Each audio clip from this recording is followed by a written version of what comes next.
Hi friends, welcome back to our channel. இது June 14th Saturday அன்றைக்கி எடுத்த video. இன்றைக்கி வந்து ரொம்ப ஸ்பெஷலான டே. என்னன்னு பார்த்தீங்கன்னா என்னோடய ஹஸ்பண்டோடைய பர்த்டே. ஸோ இன்றைக்கி வந்து என்னெல்லாம் பண்ணணும் தான் இந்த வீடியோவில் வந்து நான் ஷேர் பண்ணியிருக்கேன். இன்றைக்கி வந்து வெளியில் போகலான்னு வந்து பிளான் பண்ணியிருந்தோம். ஆனால் ஹஸ்பண்ட்க்கு வந்து லீவ் கிடைக்கல. ஸோ எங்கேயும் போகலை. வீட்லேயே வந்து சின்னதாக ஒரு பர்த்டே செலிப்ரேஷன் மட்டும் பண்ணியிருந்தோம். ஆஃப்டர்நூன் லஞ்சுக்கு வந்து கொஞ்சம் ஸ்பெஷலாக வந்து ஃபுட் ப்ரிப்பேர் பண்ணியிருந்தேன். என்னென்னு பார்த்தீங்கன்னா வெஜ் தான் வந்து குக் பண்ணியிருந்தேன். ஒரு 12 o'clock போல் குக் பண்ண ஸ்டார்ட் பண்ணேன். ஃபர்ஸ்ட் எடுத்ததுமே சாப்பாடு வந்து ஒரு பக்கம் வச்சுட்டேன், ஒரு பக்கம் வந்து பால் வந்து வச்சுட்டேன். பால் வந்து எதுக்காகன்னு பார்த்தீங்கன்னா பால் பாயசத்துக்காக. இந்த கேப்பில் வந்து சாம்பாருக்கு வந்து பருப்பு ஆல்ரெடி ஊற வச்சுருந்தேன். அதை வந்து சின்ன குக்கரில் சேர்த்துக்கிட்டு பொரியலுக்கு வந்து உருளைக்கிழங்கு வந்து கட் பண்ணி அதிலேயே சேர்த்துக்கிட்டேன். அதுக்கப்புறம் பூண்டு, மஞ்சள் தூள், கல்லுப்பு எல்லாமே சேர்த்துட்டு குக்கர் வந்து ஓரமாக வச்சுட்டேன். பால் வந்து கொதிச்சதுக்கப்புறம் அதை இறக்கிட்டு குக்கர் வந்து வச்சுட்டேன். அதுக்கப்புறம் இந்த கேப்பில் என்ன பண்ணேன்னு பார்த்தீங்கன்னா ரசத்துக்கு தேவையானது எல்லாமே வந்து ரெடி பண்ணிவிட்டேன். ரசப்பொடி பார்த்திங்கன்னா காலி ஆகிடுச்சு. இன்றைக்கி ஈவினிங் தான் வந்து அம்மா வருவாங்க. ஸோ வரும்போது ரசப்பொடி கொண்டு வரேன்னு சொல்லி சொன்னாங்க. ஸோ இன்ஸ்டண்ட்டாக அரைச்சி பண்ணிடலான்னு சொல்லிட்டு கொஞ்சமாக மிளகு, சீரகம், பூண்டு, காஞ்ச மிளகாய் போட்டு மிக்ஸி ஜாரில் வந்து கொஞ்சம் கொரப்பாக வந்து அரைச்சி வந்து எடுத்து ஓரமாக வச்சுட்டேன். சைட் பை சைடு வந்து வேலை செய்யும்போது டக்குன்னு வந்து வேலை முடிஞ்சிடும். சுட்டு பையனுக்கு வந்து தூக்கம் வந்துருச்சு. ஸோ பாலாத்தி கொடுத்துட்டு யானையில் படுக்க வச்சேன்னா அவன் வந்து தூங்கிடுவான்.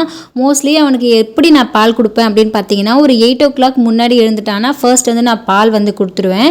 ஸோ 9:30 போல் அவனுக்கு வந்து பிரேக்ஃபாஸ்ட் கொடுப்பேன். இன்றைக்கி வந்து அவன் 8 o'clock மேலே தான் எழுந்தான். ஸோ ஸ்ட்ரெயிட்டாக ப்ரஷ் பண்ணிவிட்டு அவனுக்கு வந்து நான் பிரேக்ஃபாஸ்ட் கொடுத்துட்டேன். ஸோ காலையில் ஒரு 11:30க்கு மேலே வந்து தூங்குவான். ஸோ அந்த டைமில் வந்து நான் பால் வந்து கொடுத்துருவேன். ஒரு வேளை அவன் 8 o'clock மேலே எழுந்ததுக்கப்புறம் நான் பால் கொடுத்துட்டேன்னா பிரேக்ஃபாஸ்ட் வந்து சரியாக சாப்பிட மாட்டான், ரொம்ப அடம் பிடிப்பான். ஸோ என்னோடய ஃபஸ்ட்டு டார்கெட் வந்து பிரேக்ஃபாஸ்ட் வந்து அவன் சாப்பிடணும். அதுக்கப்புறம் வந்து பாலாத்தி கொடுத்தேன்னா அவன் குடிச்சிட்டு விளையாடிட்டு இருப்பான்.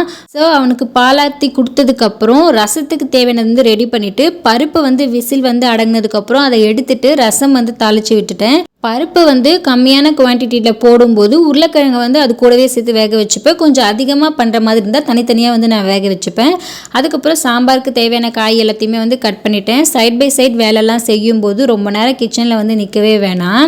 ரசம் வந்து கண்டிப்பாக கொதிக்கிறதுக்கு முன்னாடி நுர கட்டி வரும்போதே லேசாக தண்ணி ஊற்றிட்டு கேஸ் ஆஃப் பண்ணிவிட்டு மூடி வச்சுருங்க. ரசம் வந்து நல்ல ஃப்ளேவர்ஃபுல்லாக இருக்கும். அதுக்கப்புறம் பார்த்தீங்கன்னா ஒரு பக்கம் சாம்பார் வந்து தாளித்து விட்டுட்டு இன்னொரு பக்கம் வந்து உருளைக்கிழங்கு மசாலா வந்து பண்ணிட்டேன்.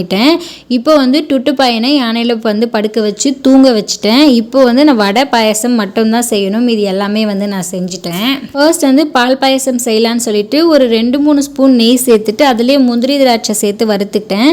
அதுக்கப்புறம் அதே நெய்யில் வந்து பாயச சேமியா வந்து ஓரளவுக்கு நல்லா பொடிச்சு வந்து சேர்த்துக்கிட்டேன். நான் வந்து பாயசம் எப்படி பண்ணுவேன்னு பார்த்தீங்கன்னா சேமியா மட்டும்தான் போட்டு பண்ணுவேன், ஜவ்வரிசி வந்து போட மாட்டேன். அதே மாதிரி சேமியாவை வந்து அந்த நெய்யில் சிம்லேயே வச்சு நல்லா வறுத்து எடுத்துப்பேன். ஒரு சில சேமியா மட்டும் நல்லா கோல்டன் ப்ரௌன் ஆகிற வரைக்கும் நல்லா வறுத்து எடுத்துப்பேன். ஸோ பார்க்குறதுக்கும் நல்லாயிருக்கும், டேஸ்ட்டும் சூப்பராக இருக்கும். கரிஞ்சிடாமல் பார்த்துக்கணும், அப்போ தான் டேஸ்ட் வந்து நல்லாயிருக்கும்.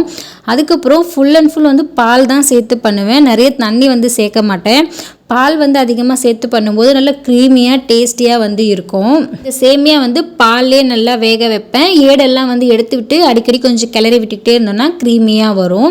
அதுக்கப்புறம் மிக்ஸி ஜாரில் வந்து பச்சை மிளகா, இஞ்சி, பூண்டு, கடலைப்பருப்பு, கல்லுப்பு சேர்த்து கொரப்பாக வந்து அரைச்சி எடுத்துக்கலாம். அதுக்கப்புறம் அதை வந்து ஒரு பாத்திரத்தில் சேர்த்துட்டு கொஞ்சமாக சோம்பு சேர்த்துட்டு பொடியாக கட் பண்ணி வச்சுருக்க வெங்காயத்தை சேர்த்து நல்லா வந்து பிசைஞ்சிட்டு தேவையான சைஸில் வந்து உருண்டையாக வந்து பிடிச்சி ஃபஸ்ட்டே வச்சுருவேன். அந்த கேப்பில் பார்த்தீங்கன்னா எண்ணெயும் நல்லா வந்து காய வச்சுட்டேன். ஸோ டக்குன்னு வந்து வேலை முடிஞ்சிடும். இன்றைக்கி வந்து சாமி கும்பிட போகிறது இல்லை, அதனால் ஃபஸ்ட்டு கொஞ்சமாக சுகர் சேர்த்துட்டு டேஸ்ட் பண்ணி பார்த்துட்டு அதுக்கப்புறம் தேவையான அளவுக்கு வந்து நான் சேர்த்துக்கிட்டேன். இந்த சுகர் வந்து நல்லா வந்து கரைஞ்சி வரணும். பாயசத்துக்கு வந்து ரொம்ப அதிகமாக சுகர் சேர்க்காம மீடியமாக சேர்த்து சாப்பிட்டா இன்னும் கூட கொஞ்சம் அதிகமாக சாப்பிட்லான்னு தோணும். நான் வந்து பாயசத்துக்கு வந்து மீடியமான வந்து சுகர் தான் வந்து சேர்ப்பேன். அதே மாதிரி ஃபுல்லாக பால் சேர்த்து பண்ணுறதுனால கேஸ் ஆஃப் பண்ணிவிட்டு கொஞ்சம் நேரம் நம்ம ரெஸ்ட்டில் விட்டோம்னா ஃபுல்லாக வந்து பாயசம் கட்டி ஆகிடும்.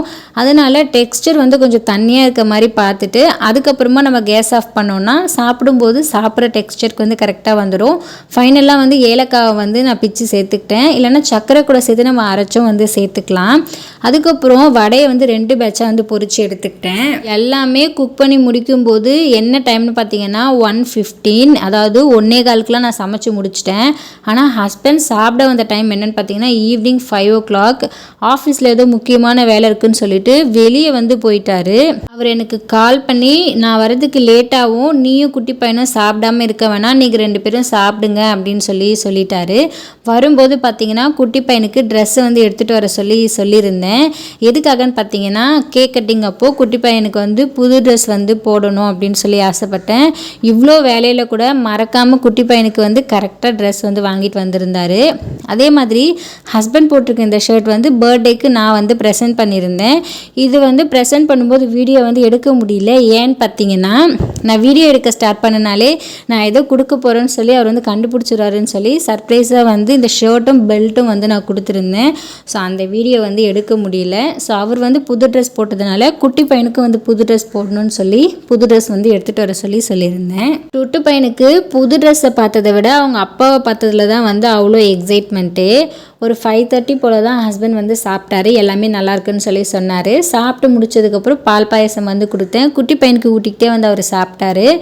நான் பண்ணுறதுலேயே அவருக்கு வந்து பால் பாயசம் ரொம்ப பிடிக்கும். ஸோ ஏதாவது ஸ்பெஷலாக பண்ணணும்னு நினச்சேன்னா பால் பாயசம் வந்து நான் பண்ணி கொடுத்துருவேன். ஈவினிங் வந்து கேக் கட் பண்ணலாம் அப்படின்னு சொல்லி தான் நான் பிளான் பண்ணியிருந்தேன். அப்பா அம்மாவையும் வர சொல்லியிருந்தேன். அவர் வரதுக்கே ஈவினிங் ஆயிடுச்சு இல்லையா. ஸோ இப்போ திரும்பவும் ஆஃபீஸ் போயிட்டு நான் நைட் வருவேன், ஆனால் சீக்கிரம் வரேன் அப்படின்ற மாதிரி சொன்னார். கேக் கட் பண்ணுறோம் அப்படின்றது வந்து அவருக்கு தெரியாது. பர்த்டே அன்றைக்காவது கொஞ்சம் சீக்கிரமாக வாங்க அப்படின்ற மாதிரி நான் சொல்லி அனுப்பியிருந்தேன். அவர் வந்து 6 o'clock போல் திரும்பவும் ஆஃபீஸ் வந்து கிளம்பிட்டார். அதுக்கப்புறம் ஒரு 6:30 போல் அப்பா அம்மா வந்து ஊர்லேருந்து வந்திருந்தாங்க. அவங்களுக்கு வந்து நான் வடை பாயசம் வந்து வச்சு கொடுத்தேன். பாயசம் வந்து அவங்க தாத்தாக்கு ஊட்டுவேன்னு சொல்லி குட்டி பையன் வந்து ஊட்டிகிட்டு இருந்தான். அப்பா அம்மா ஊர்லேருந்து வராங்கன்னு நான் சொல்லவே இல்லை, கொஞ்சம் சர்ப்ரைஸாக இருக்கட்டும்னு சொல்லி விட்டுட்டேன். ஏன்னு பார்த்தீங்கன்னா நான் வந்து தனியாக போய் எதுவுமே வாங்க மாட்டேன்னு ஹஸ்பண்ட்க்கு நல்லா தெரியும். ஸோ கண்டிப்பாக கேக் கட்டிங் இல்லைன்னு தான் நினச்சிருப்பாரு. அப்பா அம்மா வராங்கன்னு சொன்னால் அப்பா கூட போய் எப்படி நான் கேக் வாங்கிட்டு வந்துடுவேன்றதை அவர் கண்டுபிடிச்சிருவாருன்னு சொல்லிட்டு அப்பா அம்மா வராங்கன்னு நான் சொல்லவே இல்லை. ஹஸ்பண்ட்க்கு வாங்கின ஷர்ட்டுமே பார்த்தீங்கன்னா நடுவில் ஒரு முறை அம்மா வீட்டுக்கு வந்து போயிருந்தேன். அந்த டைமில் வந்து அப்பா கூடவே போயிட்டு ஷர்ட்டும் பெல்ட்டும் வாங்கி பேக்கில் வந்து ஒளிச்சு வச்சு எடுத்துகிட்டு வந்து வீட்டில் வந்து அவருக்கு தெரியாத இடத்துல வந்து நான் வச்சுட்டேன். எப்போவுமே சொன்ன டைமோட ஹஸ்பண்ட் கொஞ்சம் லேட்டாக தான் வருவாருன்னு தெரியும். ஸோ அந்த கேப்பில் போயிட்டு டார்லிங் பேக்கரியில் கேக் வாங்கிட்டு வரலான்னு சொல்லிட்டு நானும் அப்பாவும் வந்து போயிட்டோம். அங்கே பார்த்தீங்கன்னா நிறைய ஃப்ளேவரில் வந்து பர்த்டே கேக்ஸ் வந்து இருந்தது. Rasmalai, blueberry, butterscotch, black forest, chocolate truffle இது எல்லாமே இருந்தது. நான் வந்து ரசமலாய் கேக் வந்து வாங்கியிருந்தேன். இதில் ஒரு பெரிய ஹைலைட் என்னென்னு பார்த்தீங்கன்னா கேக் வாங்கிட்டு வரும்போது ஹஸ்பண்ட் வந்து வீட்டில் இருந்தார். ஸோ கேக் வாங்க தான் போகணுன்றத அவர் கண்டுபிடிச்சிட்ருக்காரு. ஆப்போசிட்டில் பார்த்துட்டும் இருக்காரு. சரி ஓகே, எவ்வளோ நேரம் தான் அந்த சர்ப்ரைஸை வந்து மெயின்டைன் பண்ணுறதுன்னு சொல்லிட்டு அதுக்கப்புறம் வந்து கேக் கட்டிங் வந்து ஸ்டார்ட் பண்ணிட்டோம். ரொம்ப சிம்பிளாக மினிமலாக தான் பண்ணியிருந்தோம். அப்பா அம்மா நான் டுட்டு பையன் ஹஸ்பண்ட் அவ்வளோதான் வந்து இருந்தோம். இன்றைக்கி டே ஃபுல்லாகவே பார்த்தீங்கன்னா என்னால் முடிஞ்ச வரைக்குமே அவருக்கு வந்து ஒரு ஸ்பெஷலான டேவாக இருக்கணும்னு சொல்லி தான் நான் பிளான் பண்ணியிருந்தேன். காலையில் அந்த ஷர்ட் எடுத்துகிட்டு போய் கொடுக்கும்போதே அவர் கேட்ட ஃபஸ்ட்டு வார்த்தை என்னென்னு பார்த்தீங்கன்னா இந்த ஷர்ட் நீ எப்போ போய் எப்படி வாங்கின அப்படின்றது தான் கேட்டார். ஸோ அப்போவே தெரிஞ்சிருச்சு கண்டிப்பாக என்னால் தனியாக போய் எதுவும் வாங்க முடியாது. ஸோ கண்டிப்பாக எதுவுமே நான் ப்ரெசென்ட் பண்ண மாட்டேன்னு நினச்சிருப்பாரு. ஸோ அதுவே வந்து ஃபஸ்ட்டு சர்ப்ரைஸ். அதுக்கப்புறம் ஆஃப்டர்நூன் லஞ்ச் வந்து எப்பவும் சாப்பிட்றத விட கொஞ்சம் ஸ்பெஷலாக இருக்கணும்னு கொஞ்சம் எஃபர்ட் போட்டு நான் அவருக்காக வந்து டைம் ஸ்பெண்ட் பண்ணி குக் பண்ணியிருந்தேன். அதுக்கப்புறம் ஈவினிங் போல் சின்னதாக ஒரு கேக் கட்டிங். நான் வந்து பிளான் பண்ணது எல்லாத்தையுமே வந்து இன்றைக்கி நான் வந்து ஃபுல்ஃபில் பண்ணிட்டேன். போன வருஷம் பர்த்டேக்கு பார்த்தீங்கன்னா டுட்டு பையன் இருந்தான். அது வந்து ரொம்ப ஹாப்பியாக இருந்தது எங்களுக்கு. இந்த வருஷம் பார்த்தீங்கன்னா இன்னொரு குட்டியும் வரப்போகிறாங்க. ஸோ ஹாப்பினஸ் வந்து டபுள் ஆகிடுச்சு. மோஸ்ட்லி மிடில் கிளாஸில் இருக்கிறவங்கலாம் பெரிய பெரிய ஆசையை வந்து மனசில் வச்சுட்டு சின்ன சின்ன விஷயம் எல்லாத்தையுமே மிஸ் பண்ணிவிடுவாங்க. ஆனால் என்ன கேட்டிங்கன்னா சின்ன சின்ன மூமெண்ட்ஸை கூட அனுபவித்து வாழணும். அதில் தான் உண்மையான சந்தோஷமே இருக்குது. இன்றைக்கி டே ஃபுல்லாகவே பார்த்திங்கன்னா ரொம்ப ஹாப்பியாக போச்சு. வீடியோ பார்க்குற எல்லாருமே ப்ளீஸ் சப்ஸ்கிரைப். தேங்க்ஸ் ஃபார் வாட்சிங்.